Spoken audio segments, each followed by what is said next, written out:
గత 13 తారీఖు నాడు 13 నవంబర్ 2024 రోజు ఈ సిచ్యువేషన్ ఎప్పుడు స్టార్ట్ అయిందంటే 13 నవంబర్ 24 రోజు నాడు నన్ను హౌస్ అరెస్ట్ చేసి ఎప్పుడైతే హైడ్రా ఫోర్సబుల్లీ నా భూమిలోకి ఎంటర్ అయిందో అప్పటి నుండి ఈ గొడవ అనేది ఎగ్జాజరేట్ హనుమంతరావు చేయించినాడు. దానికి ఎన్నో స్టెప్స్ తర్వాత మేము ఓఎస్ వేసినాము, జనవరిలో సివిల్ సూట్ వేసినాము, వాట్ ఎవర్ ఇట్ ఈస్ ఆ పెండింగ్ ఉండింది. దానిపైన సీఎం వెళ్తే సీఎంఏలో కంటెంప్ట్ నోటీసు స్టేటస్గా ఇవ్వడం జరిగింది. మన high court, honourable high court division bench status quo ఇస్తే స్టేటస్కోను ఉల్లంఘించి 12 జూన్ 25 నాడు స్టేటస్కో ఇవ్వడం జరిగింది. ఆ టైంకి దానికంటే ముందు ఆల్రెడీ ల్యాండ్ ప్లేన్ ఉండింది. సో ఆ స్టేటస్కో ఇచ్చినా కానీ గవర్నమెంట్ దాన్ని బేఖతారు చేసి తవ్వడము, డెవలప్ చేయడం స్టార్ట్ చేసేది.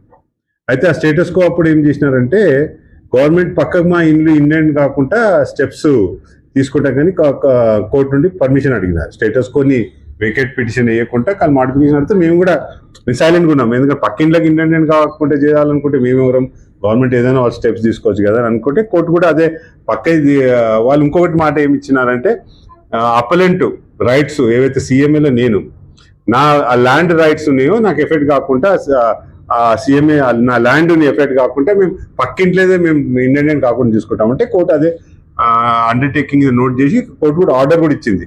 పక్కింటి ఇండియన్ కాకుండా చేసుకోండి, బట్ సబ్జెక్ట్ టు నా ప్రాపర్టీ ఇంట్రెస్ట్ని ఎఫెక్ట్ కావద్దు అనేసి ఆర్డర్ ఇచ్చింది. ఆ ఆర్డర్ ఇచ్చినాక కూడా హైడ్రా రంగనాథ్ గారు వి హనుమంతరావు గారి ప్రెజర్ పైన, ఎందుకంటే చూస్తా ఉన్నాం మీడియాలో వి హనుమంతరావు గారు వెనకాల ఉండి పించింగ్ చాలా చేస్తూ ఉండింది. సో వాళ్ళు అయినా డెవలప్ చేసి మళ్ళీ మన సీఎం గారితో ఇనాగ్రేట్ చేయించినారు. ఎప్పుడైతే డెవలప్ చేస్తున్నారో ఇమీడియట్ మేము కంటెంట్ మూవ్ చేసినాము. కంటెంట్లో అన్ని ఫొటోస్ పెట్టినాం, డేట్ టు వైజ్ స్టేటస్కి వచ్చినప్పుడు ఏం పరిస్థితి ఉండింది, డే టు డే ఉండిందని. ఆ కంటెంప్ట్ కేసు ఆశ్చర్యకరం ఏంటంటే సీఎం గారి కంటెంప్ట్ నడుస్తూ ఉంది, సీఎంఏ నడుస్తూ ఉంది అని వారికి తెలిసినా కానీ ఆ రోజు ఇనాగ్రేషన్ చేయడానికి వచ్చి నన్ను ఒక కబ్జాదారుగా చిత్రీకరించి స్పీచ్ ఇచ్చిన దాన్ని కూడా మేము మొత్తం హైకోర్టులో సబ్మిట్ చేయడం జరిగింది. దానిపైన హైకోర్టు మొన్న 17 మార్చ్కు ఆర్డర్స్ ఇష్యూ చేసింది. దాంట్లో రంగనాథ్ గారు, హైడ్రా కమిషనర్ రంగనాథ్ గారు కంటెంప్ట్ చేసినారు అనేసి డిక్లేర్ చేసి జడ్జిమెంట్ ఇచ్చినారు. ఎస్, ఆయన కంటెంప్ట్ చేసినారు కనుక ల్యాండ్ని పర్జింగ్ చేయాలి మొత్తం యాజ్ ఇట్ ఈస్. ఎప్పుడైతే స్టేటస్కో 12 తారీఖు నాడు ఇచ్చినామో దానికి వాపస్ తీసుకురావాలి, ఉన్నవారి అన్ని తీసేసేయాలి. ప్లస్ ఎక్కడ కూడా హైడ్రా అన్న వాళ్ళు కనపడకూడదు. ఏవో స్ట్రక్చర్స్ ఏవైతే మేము ఫొటోస్ అన్ని పెట్టినాం, స్ట్రక్చర్స్ ఏవైతే వాళ్ళు పని చేసినారో స్టేటస్కో తర్వాత మొత్తం కూడా తీసేసి యాజ్ ఇట్ ఈస్ ఆ స్టేజ్కి తీసుకురావాలనేసి మనం ఆర్డర్స్ ఇవ్వడం జరిగింది. ఇచ్చేసి నెల రోజు టైం ఇచ్చినారు. నెల రోజు టైం ఇచ్చేసి 27 తారీఖు నాడు కంప్లైంట్స్ రిపోర్ట్ ఇవ్వమని చెప్పినారు. సో వాళ్ళు చేస్తారో మేము ఎదురు చూస్తుంటేవి. ఈ లోపల వాళ్ళు ఏం చేసినారంటే దాంట్లో చిన్న మాడిఫికేషన్ కోసం మేము ఒక ఐఏ మూవ్ చేసినాం. ఇది కంటెంప్ట్ కేసులో ఈ లోపల సీఎంఏ పెండింగ్ ఉండింది. సో కోర్టుకి అన్నని చెప్పినాం, కంటెంప్ట్ కేసు డిసైడ్ కానీ సీఎంఏ ఇప్పుడే తీసుకోకూడదు అనేసి పెండింగ్ ఉండింది. అయితే ఐఏలో కొద్దిగా మేము చిన్న మాడిఫికేషన్ కోసం ఒక ఐఏ మూవ్ చేసినాం. ఐఏ మొన్న 22 తారీఖు నాడు వచ్చింది, మొన్న ఏప్రిల్ 22. ఆ 22 తారీఖు నాడు కూడా వీళ్ళు హైడ్రా అపియర్ అయ్యి సుప్రీంకోర్టు వెళ్ళినట్టు కూడా మాకు చెప్పలే, మాకు తెలియదు. ఆ రోజు కూడా కోర్టుకు అండర్టేకింగ్ ఇచ్చినారు కి మేము అన్ని తీసేస్తాం, మోడిఫికేషన్ మేము అవసరం లేదు, మేము మీరు ఆర్డర్లో ఇచ్చినట్టు మొత్తం అన్ని తీసేస్తామని చెప్పి కూడా ఒక వాళ్ళ కౌన్సిల్ చెప్తే అది కూడా జడ్జిమెంట్లో హైకోర్టు నోట్ అవుట్ చేసి తెలిసాక నేను ఆ సోమవారం ఆశ్చర్యకరంగా మాకు తెలిసింది వాళ్ళు సుప్రీంకోర్టు వాళ్ళ అడ్వకేట్ చెప్పారు. సుప్రీంకోర్టు మేము వెళ్ళాము, ఆర్డర్స్ వచ్చినట్టే. అప్పుడు తెలియగానే ఆన్లైన్లో చెక్ చేస్తే ఆశ్చర్యపోయాం. ఎక్స్పర్ట్ వెళ్ళినారు, మాకు నోటీస్ కూడా ఇవ్వలేదు. దానికి సుప్రీంకోర్టు ఆర్డర్స్ ఇచ్చినది హైకోర్టు చెప్పింది కరెక్ట్ కనుక హైకోర్టు ఆర్డర్సే ఇంప్లిమెంట్ చేయాలి. దానికోసం వారికి మనం 3 నెలల మన హైడ్రాని అడిగింది, ఒక 3 వారాల టైం కావాలి మాకు హైకోర్టు ఆర్డర్స్ పాటించడానికంటే సరే అని చెప్పేసి వారికి 3 వారాల టైం ఇచ్చి 4వ వారానికి వారికి రిపోర్ట్ చేయడానికి టైం ఇచ్చింది. ఈ లోపల వారు దాంట్లో ఒకటేమో అడిగినారంటే ఏమైనా ఎమర్జెన్సీ ఉంటే ఏమైనా ఏదైనా ఫెన్సింగ్ మేము ఒకటి కట్టిన ఫెన్సింగ్ ఏం లేదు, కంపౌండ్ వాళ్ళే ఉంది, అది తీసేసారు. సో ఫెన్సింగ్ అంటే సరే ఫెన్సింగ్ ఇన్ఎవిటబుల్ అవసరం పడితే దానికి పక్కా రీజన్ చెప్పేసి ఇవ్వాలని నేను ఆర్డర్స్ ఇచ్చినారు. అगर అవసరం పడితే అది మేము కరెక్టా రాంగ్ అనేది చూస్తాము, అఫిడవిట్ ఇవ్వాలని చెప్పినారు. సరే మొత్తం తీయాలి, ఇంకా తీయలేదు, వాళ్ళు పేరు ఒకటే తీసినారు.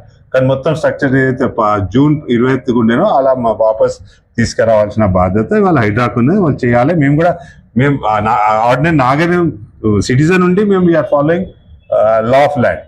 అలాంటిది నిన్న పాటించాల్సిన బాధ్యత గవర్నమెంట్ ఉండి వాళ్ళే సుప్రీంకోర్టు పోతే సుప్రీంకోర్టు కూడా అక్షింతలు ఇచ్చింది, చెంపపెట్టు లాంటి ఆర్డర్స్ ఇచ్చింది బుద్ధి రావాలని స్టేట్ గవర్నమెంట్కి.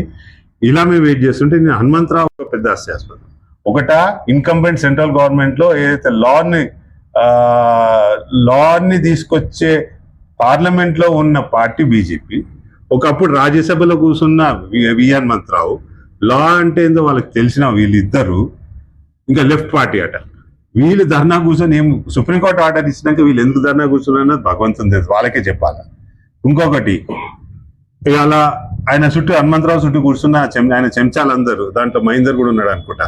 ఆ మహేందర్ మీద కేసు వేసిన వాళ్ళదైతే నా 2 ఎకరాల కబ్జాలు ఉందో ఈ మహేందరు హనుమంతరావు చెంచాలే ఆడ కబ్జాలు చేసి ఉన్నారు. ఇప్పుడు ఎట్లా నాకు వాళ్ళ భయం ఏంటంటే మళ్ళీ వాళ్ళని నిలగొడతాం భయం. ఇంకొకటి మహేందర్ మీద ఇంత క్రిమినల్ కేసు కూడా వేసేటి. ఇంకొకటి మహేందర్ ఒక 400 గజాలు నాకు ఇవ్వమని చెప్పి ఈయన ఆఫీస్లో వచ్చి నన్ను అడిగితే తిట్టి పంపించిన, నీకెందుకు ఇస్తారా అని చెప్పి. ఇలాంటి బ్లాక్ మెయిల్ అని దగ్గర కూర్చుండే హనుమంతరావు ప్రభుత్వం తప్పుదో పట్టించడం చాలా పెద్ద తప్పు. ప్లస్ గౌతమ్ రావుని కూడా చూసినాను. గౌతమ్ రావు మీకేం అవసరం పట్టేదంటే బీజేపీ వాళ్ళకి. ఒక పక్కకు మీ బెంగళూరు ఎంపీ ఏమో తెలంగాణ మా పార్టీ ఏదైతే కొట్లాడి తెలంగాణ తీసుకొచ్చిందో దాన్ని పాకిస్తాన్ ని విభజించిన దానికంటే అధ్వానంగా తెలంగాణను విభజించింది అని చెప్పేసి ఆ బెంగళూరు ఎంపీ చెప్పినప్పుడేమో మీరు ఎవరు దాన్ని అపోజ్ చేయలే. అప్పుడు ఈ పార్టీలో ఎటువైనా దన్నాలు గిన్నాలు చేసేసి దాన్ని మీ అపోజింగ్ అనేది ఒకటి చూపెట్టడానికి అది చాతన కాలే మీ బీజేపీకి.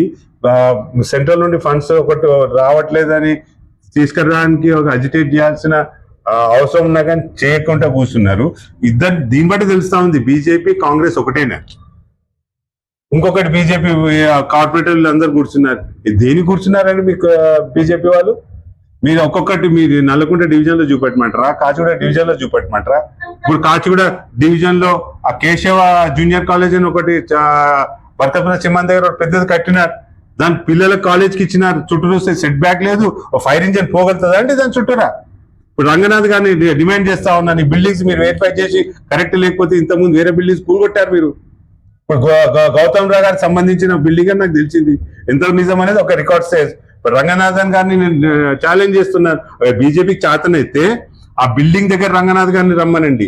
ఇప్పుడు హనుమంతరావుది ఎదురుగా బాగలే సొసైటీలో పార్కులో బిల్డింగ్ కట్టినాడు, 6-7 అంతస్తుల బిల్డింగ్ కట్టినాడు, కాలేజ్కి ఇచ్చినాడు. దాని చుట్టూరా ఉందా అండి ఫైర్ ఫైటింగ్ బిల్డింగ్ తిరగడానికి? ఇది మీరు దీనికి ధర్నా చేయండి, బీజేపీని అంటున్నాను. హనుమంతరావు మీద ధర్నా చేయండి, ఆడ బిల్డింగ్ అదే మీది కాకపోతే చమాన్ దగ్గర ఉన్న కేశవ జూనియర్ కాలేజ్ మీద ధర్నా చేయండి. ఈ దందాలని మీరు చేసుకుంటూ ఇవాళ సుప్రీంకోర్టు ఆర్డర్ ఇస్తే ఆనర్ చేయడానికి మేము కూర్చొని మేమైతే స్ట్రిక్ట్ గా లా ఆఫ్ ల్యాండ్ ని మేము ఫాలో అవుతా ఉంటే మీరు దేనికి ధర్నా చేశారండి? అంటే గుడ్డిగా సపోర్ట్ చేస్తారా మీరు? బీజేపీ హనుమంతరావు తన పర్సనల్ ఇంట్రెస్ట్ కోసం చేస్తా ఉన్నాడు. పర్సనల్ ఇంట్రెస్ట్ కాదు కదా ముఖ్యం, మీకు ప్రజా ప్రయోజనం ముఖ్యం కదా. బీజేపీ వాళ్ళకి చెప్తున్నాను, ఈ రోజు బాగంబర్పల్లి వెల్ఫేర్ సొసైటీలో గవర్నమెంట్ వాళ్ళకి సొసైటీకి ఇస్తూ 40% ఓపెన్ పెట్టమని పెట్టలే. దానికి ధర్నా చేయండి, దాంట్లో ఓపెన్ స్పేస్ తీయమని చెప్పి ఐటాన్ని అడగండి. మీకు ఈ పాయింట్ చెప్తా ఉన్నాను. ఇప్పుడు దీనికి పెట్టిన 8 కోట్లు ప్రజాధనాన్ని వేస్ట్ చేసినారు. ఇప్పుడు ఆ 8 కోట్లు ఆడ మోయించేరుకు పెట్టుంటే ఆడ పెద్ద బతుకమ్మకుంటే తయారైంది కదా. ఇప్పుడు బతుకమ్మకుంటా అని చెప్పి హనుమంతరావు చెప్తా ఉన్నాడు. మన ప్రభుత్వం ఉన్నప్పుడు ప్రతి గల్లీలో ఇప్పుడు ఆనంద్ గౌడ్ కూడా కనిపించినాడు. అంబర్పేటలో ప్రతి గల్లీలో కూడా ట్యాంకులు కట్టి బతుకమ్మలు వేసేవాళ్ళం. ట్యాంకులు కట్టి బతుకమ్మలు వేసినందుకు ఇప్పుడు మొత్తం ఆ రోడ్లనని అంబర్పేట మొత్తం బతుకమ్మకుంట కింద కన్వర్ట్ చేస్తే అయిపోద్ది కదా. అంటే మీ ప్రాపర్టీ ఉంటే ఒకటి, వేరే ప్రాపర్టీ ఉంటే ఒకటా?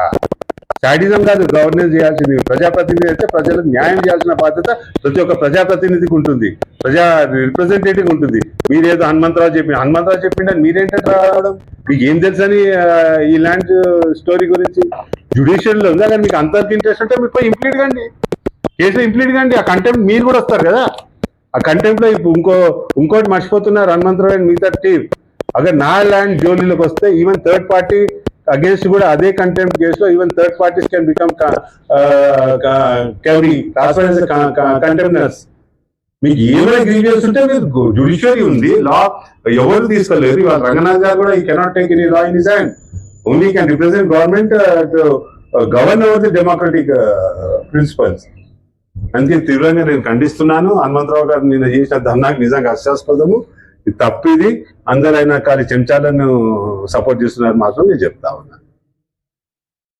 వేస్ట్ చేసి ఆ రోజు చెప్పినానండి. ఫస్ట్ ఆఫ్ ఆల్ నాకు ఆశ్చర్యం వేసేది ఏంటంటే, అంటే రేవంత్ రెడ్డి గారు హనుమంతరావు సుఖం కోసం తను చేస్తుండా, తనే ఎన్నోసార్లు చెప్పినాడు నేను ఎంతో మందిని తొక్కి పైకాడికి వచ్చినా అని. అంటే రేవంత్ రెడ్డి తన పదవి కోసం ఎంత దిగజారుతారు అనేది దీంట్లో తెలుస్తా ఉన్నది. తన పదవి కోసము ప్రజాధనాన్ని ఎంత దుర్వినియోగం చేస్తాడా అనేది దీన్ని తెలుస్తా ఉన్నది. ఒక పక్కకు పాపం పనిచేసే వాళ్ళకి శాలరీస్ లేవు, ఆర్టీసీకి ఫండ్స్ లేవు, స్కీమ్లు అయితే 420 స్కీమ్లు ఫ్లోట్ చేసిన దానికి ఒక పైసా లేదు. దీనికంటే పెట్టినాడండి, అది కూడా నా నోటిఫికేషన్ లేదు, నా దానికి ఏది లేదు. మీరు ఏ అధికారంతో మీరు 8 కోట్లు శాంక్షన్ చేసినారండి దీనికి? అప్పుడు కోర్టులో స్టేటస్ కో ఉండింది. 17 ఫిబ్రవరికి నాకు సిఆర్పిలో హైకోర్టు స్టేటస్ కో ఇచ్చినాక వీళ్ళు అడ్మినిస్ట్రేషన్ శాంక్షన్ తీసుకున్నారు. అదే మెన్షన్ ఉల్టా కోర్టు కూడా సబ్మిట్ చేసినారు. అంటే రేవంత్ రెడ్డి దీంతో అబ్జర్వ్ మీరు ప్రజలు కూడా ఆలోచించారు. రేవంత్ రెడ్డి పైసల కోసం ఎంతకైనా దిగజారుతాడు. ఆయన హనుమంతరావు నుండి అపోజిషన్ ఆయనకు లేకుండా, హనుమంతరావు నవ్వే ఆయనకు పరమాతి అన్నట్టు రేవంత్ రెడ్డి ఇవాళ దానికి ఇమీడియట్ శాంక్షన్ చేయించినాడు. ఇంత దిగజారి మనిషి ప్రజాపాలన ఎక్కడ చేస్తాడండి? ప్రజాపాలన పెద్ద మాటలు మాట్లాడతాడు. ఆయన ప్రజాపాలన ఎక్కడ చేస్తాడు? ఆయన లా ఆఫ్ ల్యాండే తెలియదు. మేమంటే నోరు తెరిచి కేసీఆర్ గారిని వాళ్ళ ఫ్యామిలీని తిట్టుడు ఒక్కటే తప్పించి ప్రజాపాలన తెలియదు. ఇది ఒక చిన్న ఎగ్జాంపుల్. 8 కోట్ల రూపాయలు నీలాలేసి నేను డిమాండ్ చేస్తా ఉన్నాను, కాగు హెచ్చరిస్తున్నాను. మీరు ఇది పర్సనల్ ఫైనాన్షియల్ రికార్డ్ కింద పెట్టండి, రంగనాథన్ పైన పర్సనల్ రికార్డ్ పెట్టండి. మీది ఈ ప్రజాధనాన్ని దీనికి అకౌంట్ చేయాల్సిన అవసరమే లేదు. ఎందుకంటే స్టేటస్ కో వచ్చినాక దీనికి అమౌంట్ శాంక్షన్ చేసినారు. దానికి పర్సనల్ గా ఎవరైతే రెస్పాన్సిబుల్ ప్రతి ఒక్కరిని పర్సనల్ లయబిల్ చేయాలనేసి నేను సెంట్రల్ కాగ్ వాళ్ళని డిమాండ్ చేస్తా ఉన్నాను.